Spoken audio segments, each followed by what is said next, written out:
want to talk about the transitioning, yeah, from being, let's say, from coming from trauma and a road guy or doing crime or doing street stuff to being a parent, right? Also, I wanted to just read. Um, Someone put a comment on one of the videos, and I just want to read it as well. Just delve into this. This is from Grand Rising 8890. So I thank you very much for this. So this is what they said. They went, in one of your videos, you spoke about roadmen being dads and the risk of police being called if them and their baby mothers argue. As a retired social worker, I want people to know being a roadman doesn't necessarily make you a bad dad, but there are a few things that dads need to consider. Are you exposing your child to danger? I.e., is it drugs, weapons, conflict, violence around the house that are you bringing your customers around your child who you don't really know? Could this pose any risk to your child? If you are named on the birth certificate, you have exactly the same rights as the mother. Dads need to be more available for their children and not just giving money, buying trainers, designer clothes, but taking time out of their road life and spending quality time with their child. Feeding, changing, reading books with them, and especially playing games, running around the house, throwing a ball, learning to skip. None of these cost money. Yeah. And investing in time into your child. Being a good dad is keeping your street life away from your child, treating your activities as a 9 to 5, having designated hours to it, then switching off and being at home, not distracted by your phone, etc. Children need their dads. Dads need to stop being selfish and start prioritizing their child. We have to break the cycle with absent dads. That means being physical or emotionally unavailable. So thank you, Grand Rising 8890 for this message. I really appreciate, sorry, not message, comment. I really appreciate it. Yeah. So I'm honestly, yeah, I'm not. So see that video, I'm gonna just give a bit more context. See that video, what I said before, right? When I said guys are a bit scared to go like through the court system because they could be doing forms of crime or they had a former life and their ex sometimes they become bitter and use that against them. So I'm not saying somebody who participates in crime actively. I'm not really going to speak about that because I think I have no really right to talk about people who participate are active in crime. Obviously, we do know that is not. There's a lot of dangers. There's a safeguarding risks. So I'm not really going to delve in that.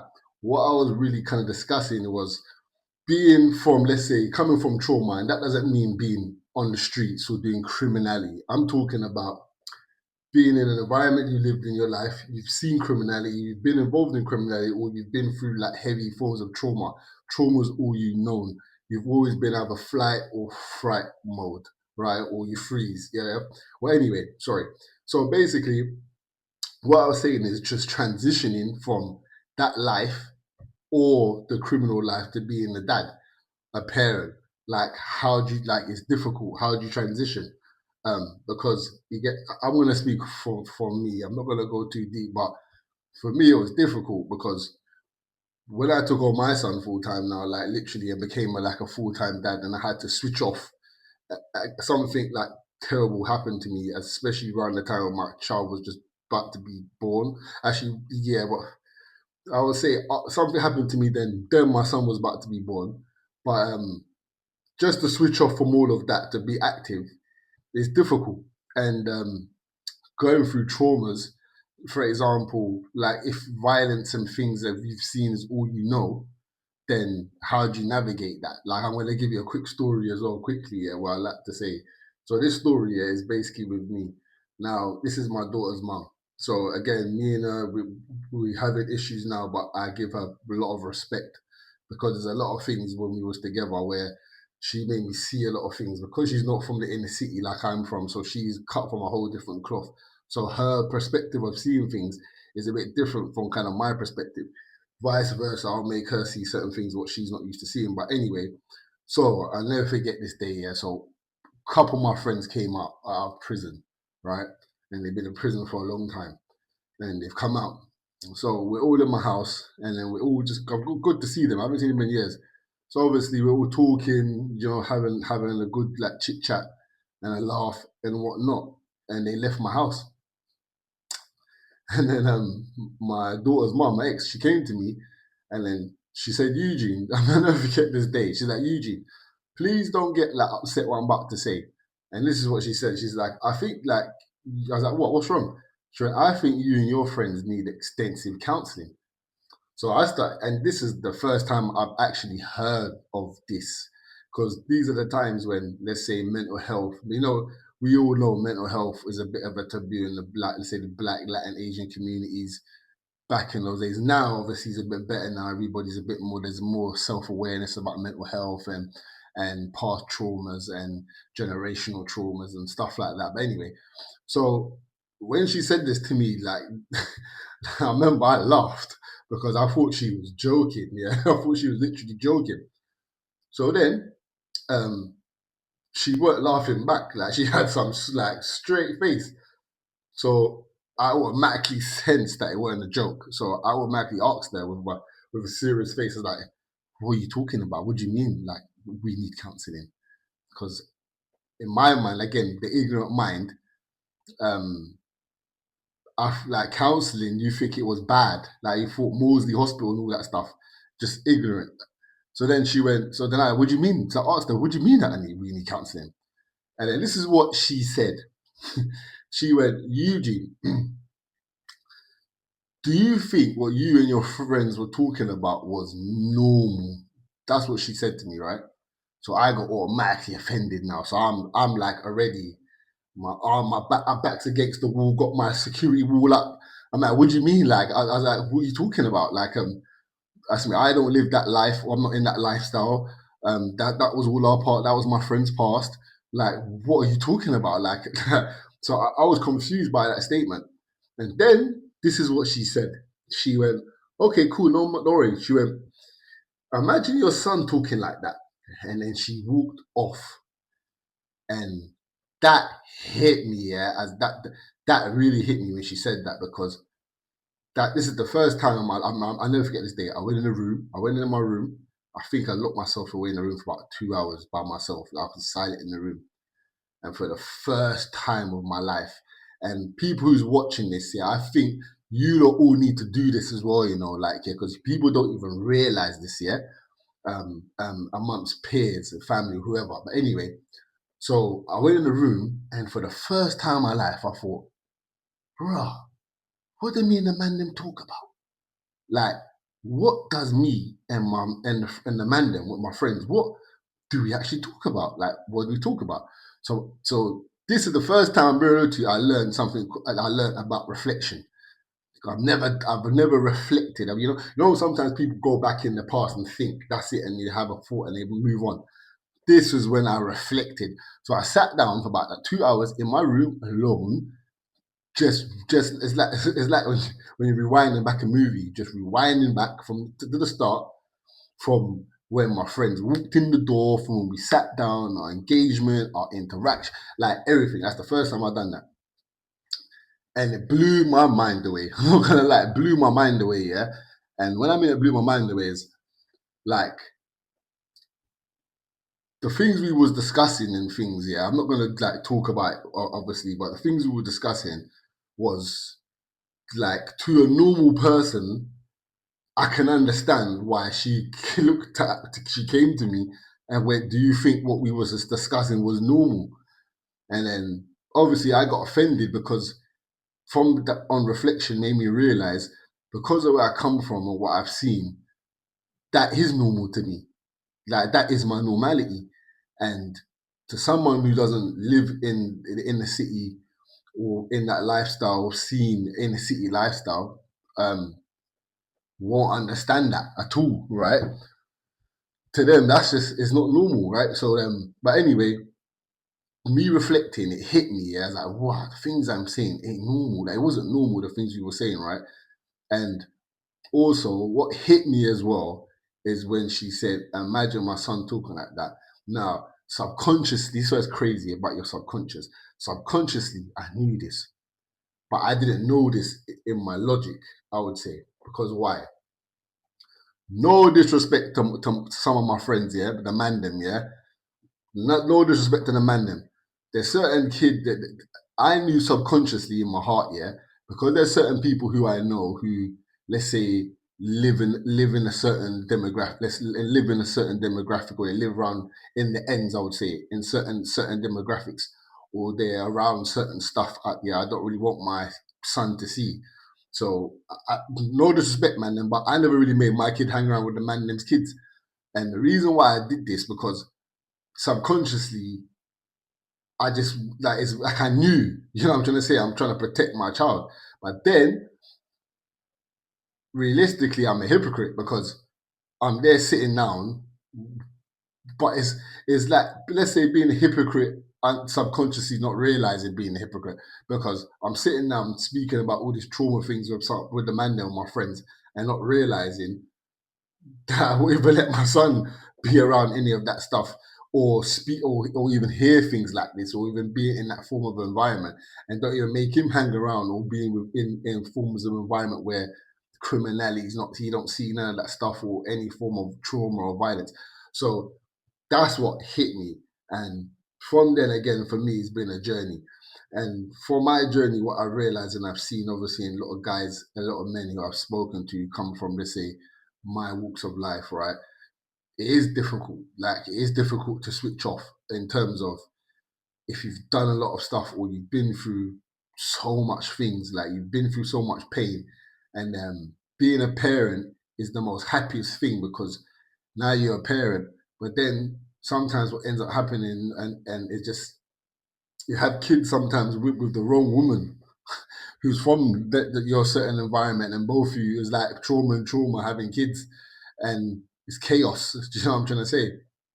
So basically, what I'm trying to say is, in this just in this whole video, like guys, I know like it's hard, man. Like it is hard when you like, are trying to especially when you've been through trauma. Again, it's not just criminality. I'm talking about there's a lot of trauma trying to be a dad, and especially when you've had no guidance yourself. Like if you haven't had the actual teachings, if you haven't even had a father in your life, it's like what do you do? Like, and then what is so frustrating? Yeah, you're gonna laugh at this as well. Yeah, you'll laugh at this as well. So it's like a lot of things I emulated from was from movies. Like people like kids who don't grow up in a proper like two-parent household or grow up from where we come from.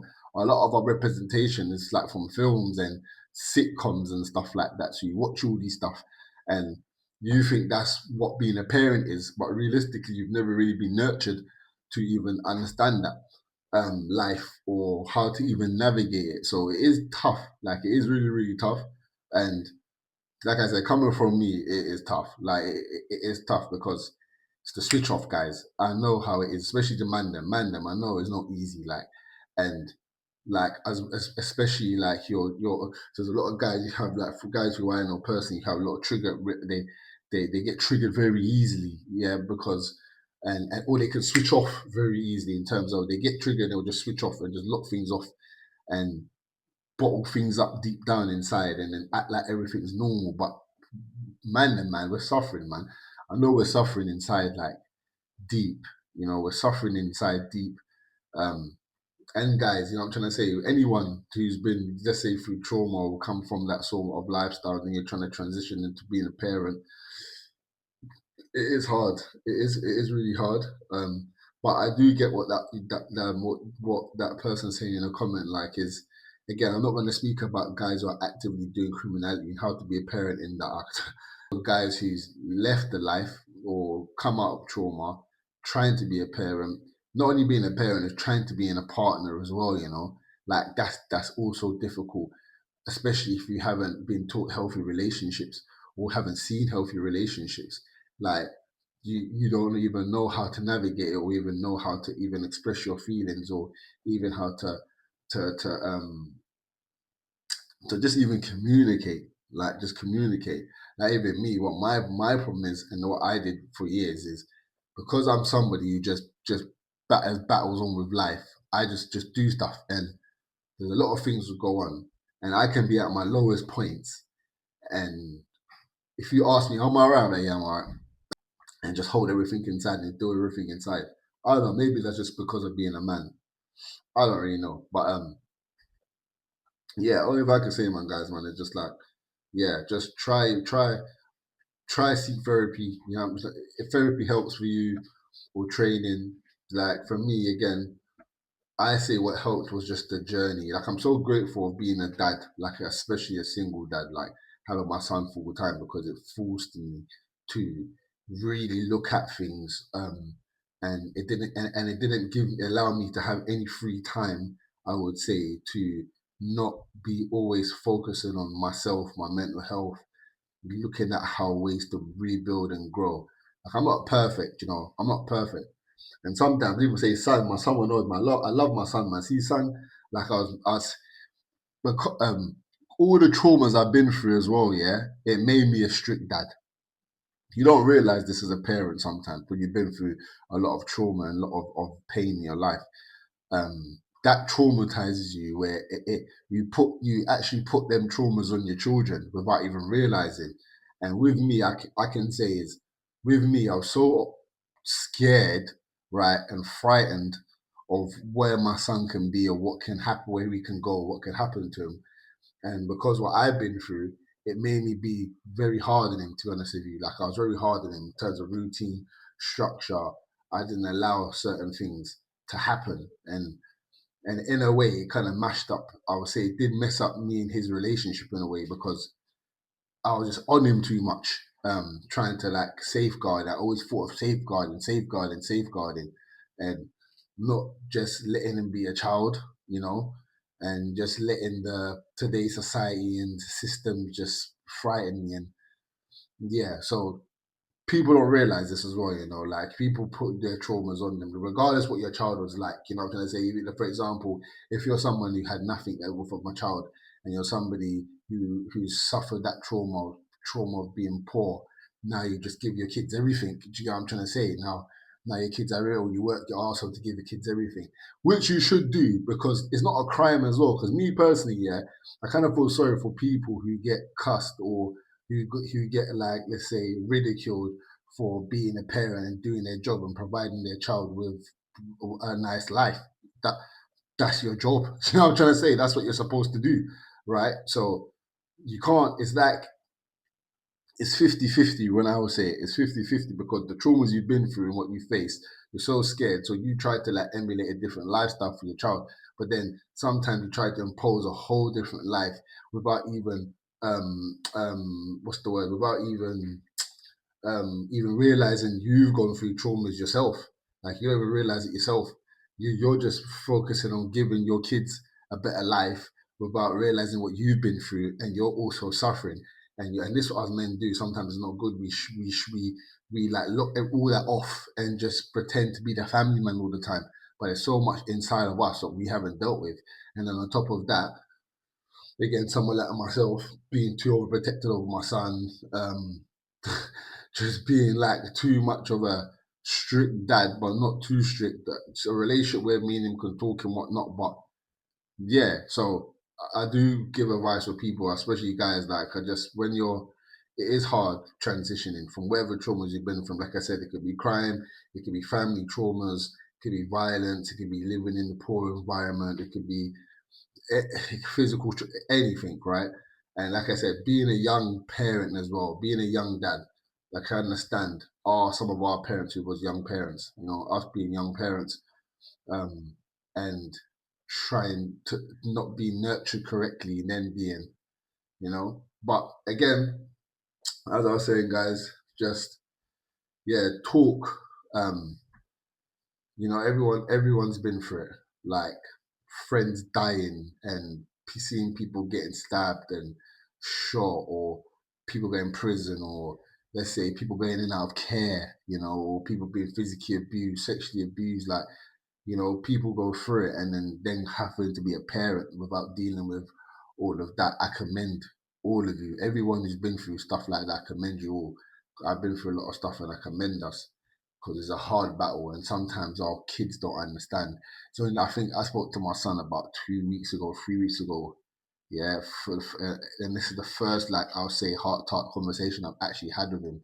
Um, because he just sees me as dad. He doesn't know anything else about me or my past life or anything, and he just looks at me as someone I don't understand. He like, certain things. So I had that talk with him, and I hope it resonated in his head. But we had a big talk, and it quite shocked him as well, because I had to speak with him in a way I've never spoken to him before. So he was like taken away. He was like, wow, like, and to realize who I actually was, and then that was also growth for me. Like it was like a healing point for me, and a realization just made me realize that everything I've been through, I've put some protection wall over everything, which it took away from actually showing my son me. You know what I'm trying to say? So my son doesn't know who I am. He just knows me as dad. He don't know me, right? And that's what I've done. And from that conversation, from when I was speaking to him, he was just in shock. Like, wow, dad, man. Like, he knows man's cool in it, but he knew like, raw, dad. Like, he was in shock. So yeah, so I'll just say, guys, man, just try to face traumas. Try your best. It's hard being a young dad and whatnot. But again, thank you. People do comment again. Thank you for that person. I do appreciate it. Um, yeah. Please, please, please, just keep sending your messages and comments, and please like, comment, share, and subscribe. Peace.